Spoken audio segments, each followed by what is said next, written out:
ഞാനൊരു വീഡിയോ കാണിക്കാം, അത് കണ്ടിട്ട് രാജേഷ് അതിൻ്റെ ഒരു അഭിപ്രായം പറയണം.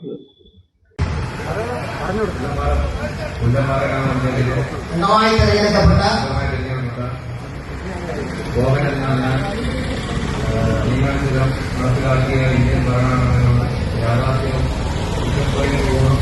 പുലർത്തുമെന്നും ഇന്ത്യയുടെ പരമാധികാരവും അഖണ്ഡതയും നിലനിർത്തുമെന്നും പറയുന്നു.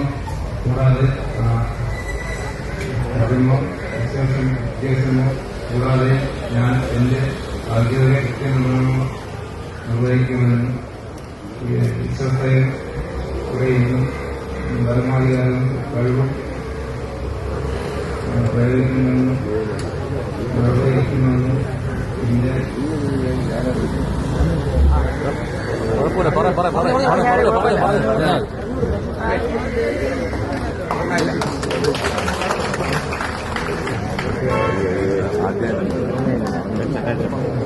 ടെൻഷൻ അടിക്കാതെ പറയോ, കുഴപ്പമില്ല. ടെൻഷനാണ്.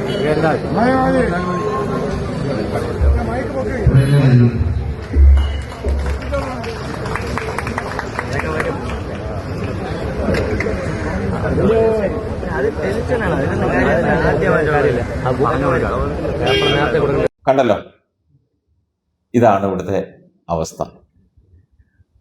ഒരു രണ്ടക്ഷരം കൂട്ടി എഴുതാനോ അല്ലെങ്കിൽ ഒരു നേരെ ചൊവ്വയിൽ നിന്ന് ഒരു സത്യപ്രതിജ്ഞാവാചകം പോലും ചൊല്ലി അധികാരമേൽക്കാൻ കഴിയാത്ത ആളുകളാണ് ഇന്ന് BJPയുടെ ജനപ്രതിനിധിയായിട്ട് തെരഞ്ഞെടുക്കപ്പെട്ടത്. അവർക്ക് അതിന്റെ ആവശ്യമില്ല. ഇതൊരു സാംസ്കാരിക കേരളമല്ലേ? 100% സാക്ഷരതയുള്ള നാടാണ്, സംസ്ഥാനമാണ് കേരളം. അത് കേരളത്തിലുള്ളവർക്കാണ്. ഇവര് BJP ദേശീയ തലത്തിൽ നിന്ന് വന്നവരാണ് ഇവരൊക്കെ. അങ്ങനെയാണ് ഇവർ ജയിക്കുന്നത്. അപ്പൊ അവർക്ക് ഹിന്ദി അറിയാമായിരിക്കും, ഹിന്ദിയിൽ പോലത്തെ കൊണ്ടായിരിക്കും. കാരണം ഇത് തിരുവനന്തപുരത്തെ പുല്ലമ്പാറ പഞ്ചായത്തിലായിരുന്നു ഈ സംഭവം. വാക്കാൽ പറഞ്ഞാൽ ചിലപ്പോൾ നാം വിശ്വസിക്കില്ല, പക്ഷെ ആ വീഡിയോ ഒന്ന് കണ്ടു നോക്കിയാൽ നിങ്ങൾ പകുതി വരെയൊക്കെ വല്ല വിധേനയും വായിച്ചു. വലിയ കഷ്ടമായിപ്പോയി പാവം. എന്നിട്ട് വായിക്കാൻ പറ്റാതെ കുഴങ്ങി തല കുനിച്ച് നിന്നു. തല കറങ്ങിയെങ്കിലും മനസ്സിലാക്കാമായിരുന്നു, അല്ലെങ്കിൽ തല കറങ്ങി അവിടെ വീണാലും മതിയായിരുന്നു. പക്ഷേ കൂടെയുള്ളവർ പ്രോത്സാഹിപ്പിക്കണം, കുഴപ്പമില്ല വായിച്ചു വിട്ടോ. പക്ഷെ ആ പാവത്തിന് വായിക്കാൻ പറ്റിയില്ല, വായിക്കാൻ അറിയില്ല, മലയാളം വായിക്കാൻ അറിയില്ല, അക്ഷരാഭ്യാസം ഇല്ല.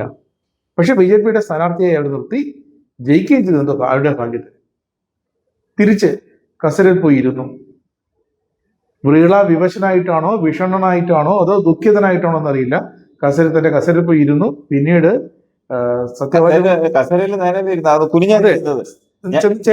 ഈ വീഡിയോ കണ്ടപ്പോ വിചാരിച്ചെന്നറിയാം, പുള്ളിക്കാണ്ട് സുഖമില്ലാതെ കൂടിയോ അല്ലെങ്കിൽ വേറെ ആശുപത്രിയിൽ നിന്ന് വല്ലതും എടുത്തോണ്ട് വന്ന് നിർത്തിയതാണോ എന്നൊക്കെ ഞാൻ വിചാരിച്ചു പോയി.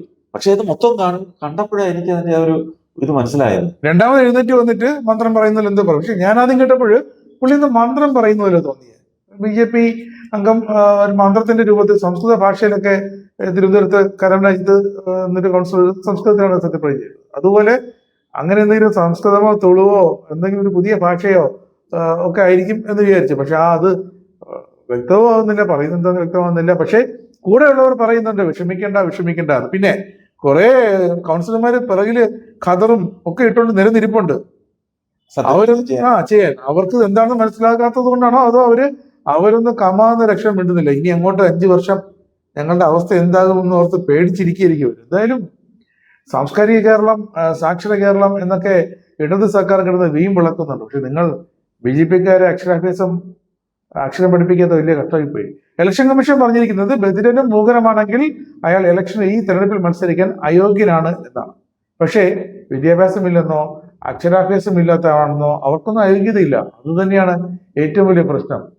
സ്വന്തം പത്രികയെങ്കിലും നേരെ എഴുതി പൂരിപ്പിച്ച് കയ്യിൽ കൊടുത്തിരുന്നെങ്കിൽ. അല്ല, അത് തെരഞ്ഞെടുപ്പിൽ മത്സരിക്കുമ്പോൾ പത്രിക സമർപ്പിക്കുന്നതിന് സ്വന്തം കൈപ്പടയിൽ എഴുതണമെന്നൊന്നും ഇല്ലല്ലോ. ഇല്ല, അതാ പ്രശ്നം. സ്വന്തം കൈപ്പടയിൽ ഒപ്പിട്ടാൽ മതി, അല്ലെങ്കിൽ വിരൽ പതിച്ചാൽ മതി.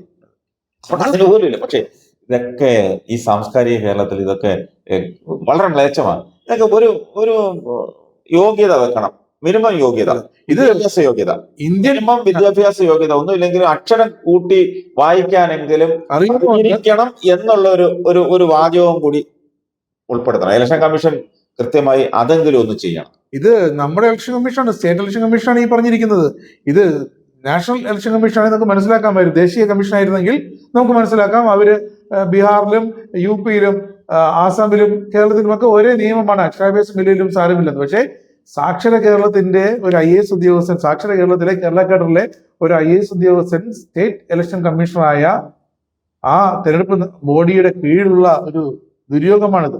അല്ലെങ്കിൽ ആ പത്രിക സമർപ്പിച്ചപ്പോൾ പുല്ലമ്പാറ പഞ്ചായത്തിൽ ഈ സ്ഥാനാർത്ഥി പത്രിക സമർപ്പിച്ചപ്പോൾ ആ വർണ്ണാധികാരിക്കെങ്കിലും ഒന്ന് ക്രോസ് ചെക്ക് ചെയ്യാമായിരുന്നു, 4-3 എത്രയെന്നെങ്കിലും ചോദിക്കാമായിരുന്നു. പക്ഷേ വളരെ കഷ്ടമായിപ്പോയി. എന്തായാലും അവിടുത്തെ ഭരണസമിതി ആരാ? അവിടെ ഇപ്പോൾ കോൺഗ്രസ് ആണ്. കോൺഗ്രസിന്റെ ഭരണസമിതിയാണ്. BJPയുടെ വിജയിച്ച മെമ്പറാണ് ഈ ആ സ്റ്റേജിൽ നമുക്ക് കാണാമല്ലോ, എല്ലാവരും മറ്റേ ഖാദർ ഷാളൊക്കെ ഇട്ട് നിരന്നിരിപ്പുണ്ട്. ഭൂരിഭാഗം കോൺഗ്രസ് കൗൺസിലർമാരാണ്, വാർഡ് മെമ്പർമാരാണ്. അവിടെ ഒരു വിധി ആലോചിച്ച് നോക്കണേ. പിന്നെ ഒരു കാര്യമുണ്ട്, ആരെങ്കിലുമൊക്കെ ഇദ്ദേഹം വെറും ഡ്രൈവർ ആയിരിക്കാം. എന്ത് ജോലി നമുക്ക് അറിയില്ലല്ലോ, ഡ്രൈവറോ അല്ല, പിൻസീറ്റ് ഡ്രൈവിംഗ്. അത് ശരി, വെറുതെ ഒരു പിൻസീറ്റിൽ വേറെ വല്ലവരും കാണും. പക്ഷെ നല്ലൊരു ചെറുപ്പക്കാരൻ, നല്ല നമ്മുടെ ക്യാമറമാൻ അഖിലിനെ പോലുള്ളൊരു ഉള്ളൊരു അത്ര ആ ഒരു ലുക്കുള്ള ചെറുപ്പക്കാരൻ. ആ ചെറുപ്പക്കാരൻ കണ്ടു കഴിഞ്ഞാൽ നല്ല കാവി ഷോളൊക്കെ ഇട്ട് വന്നു കഴിഞ്ഞാൽ ഒരു നല്ല ലുക്കൊക്കെ ഉണ്ട്. പക്ഷേ ബോഡി ഷെയിം പാടില്ല കേട്ടോ. നല്ല ലുക്കുണ്ട്. അഖിലൊക്കെ എന്ന് പറഞ്ഞാൽ നല്ല കൂട്ടപ്പനെ. പക്ഷെ ഇപ്പോൾ മനസ്സിലായി, ഈ ഒരാളെ കണ്ടിട്ട് നമ്മൾ അഭിപ്രായം പറയാൻ പാടില്ലെന്ന്. അയാളുടെ പ്രവൃത്തിയിലും വാക്കിലും നോക്കിലും ഇടപെടലിലും ഒക്കെയാണ് ഇരിക്കുന്നത്. ഒരു ജനപ്രതിനിധിയാണ്. ഒരു 1000-1500 വോട്ടർമാരെ പരിപാലിക്കേണ്ട, 1000-700 കുടുംബങ്ങളുടെ കാര്യങ്ങൾ നോക്കേണ്ട അതും പുല്ലമ്പാറ, തിരുവനന്തപുരത്ത് വാമനപുരത്തിനടുത്തുള്ള പുല്ലമ്പാറ, വെഞ്ഞാറമൂട്, അതിനിടയ്ക്കുള്ളതാണ് ഈ പുല്ലമ്പാറ പഞ്ചായത്ത്. കുറെ കാലമായിട്ട് BJP കഴിഞ്ഞ തവണ അവിടെ BJP 2-3 കൗൺസിലർമാരോട് ജയിച്ചിരുന്നു.